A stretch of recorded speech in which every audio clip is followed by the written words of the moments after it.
하나님의 임재. 프란스 바커. 모세가 여호와께 아뢰되 주께서 친히 가지 아니하시려거든 우리를 이곳에 올려 보내지 마옵소서. 출애굽기 33장 15절 말씀. 주님께서 모세에게 이스라엘 백성과 함께 광야 여정을 계속 하라고 명하십니다.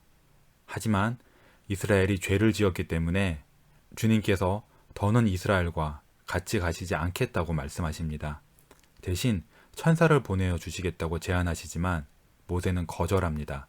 모세는 주님께서 직접 이스라엘을 이끌어 주셔야 한다는 것을 알았기 때문입니다. 하나님의 제안을 들은 모세의 마음은 살아계신 하나님을 향한 갈망으로 뜨거워집니다. 모세는 하나님의 백성이 하나님의 임재 없이는 살 수 없다는 것을 깨닫고 있었습니다. 하나님의 백성은 살아계신 하나님을 갈망합니다. 하나님의 임재가 없이는 살 수도 없고 여정을 계속할 수도 없습니다. 하나님은 모세가 하나님 없이 여행하는 것이 어떤 것인지를 느끼길 바라셨습니다. 그래서 하늘에서 천사를 보내셔서 이스라엘과 함께하게 하시겠다고 말씀하셨습니다. 하나님께서는 죄인을 이렇게 다루십니다. 하나님께서는 죄인을 하나님과의 복된 교제로 이끄시려고 할 때 먼저 어두운 계곡을 걷게 하십니다. 때로 주님께서는 주님의 자녀들에게서 주님의 임재를 거두시지만 사실은 이렇게 해서 자녀들을 더욱더 주님께로 가까이 이끄시려는 것입니다. 그래서 자녀들에게 하나님 없이 사는 것이 얼마나 끔찍한 것인지 보여주십니다.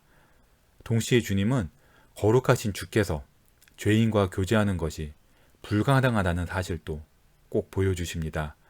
그리고는 하나님께서 또한 죄인들에게 은혜로 가까이 내려오셔서 직접 하나님과 죄인 사이에 다리가 되신다는 사실 또한 보여주십니다. 이렇게 해서 하나님은 자녀들의 마음 속에 있는 것을 이끌어내십니다. 바로 그들에게 그들이 하나님 없이는 살 수 없다는 것을 보여주십니다. 그대의 마음도 이렇습니까? 그대도 주께서 그대와 함께 하시지 않으시면 감히 새로운 하루를 시작할 엄두가 안 나지 않습니까? 그대가 주께 구하는 것이 많겠지만 주님 자신보다 작은 것에 만족한다면 그대는 진정으로 필요한 것은 구하지 않고 있는 것입니다. 하나님 없이 사는 것보다 끔찍한 일은 없습니다.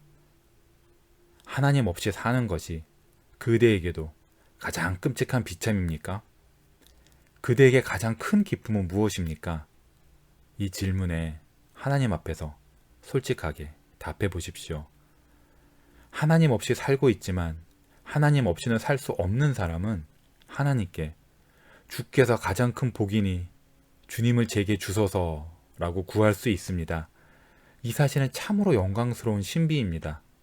모세는 주님께 주께서 저희와 함께 하셔서 저희를 위로해 주옵소서라고 간청했습니다. 주께서는 모세가 이렇게 간청하기를 기다리고 계셨던 것입니다. 주님은 죄인에게 그가 처한 가난을 보여주시고 난 뒤에는 그들이 구하는 것마다 모두 주십니다. 고난과 역경과 고통과 질병과 죽음 가운데서도 우리는 하나님의 따스한 임재 가운데서 위로를 누릴 수 있습니다. 하지만 하나님께서는 그리스도께서 갈보리로 가실 때는 그리스도와 함께하지 않으셨습니다. 우리가 하나님의 임재를 누리게 하시려고 이렇게 하신 것입니다.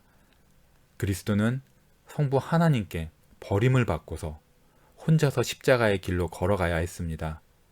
하나님께 버림받은 우리 죄인들이 다시 하나님의 따스한 임재를 누리게 하시려고 그리스도께서는 하나님께 버림받으신 것입니다.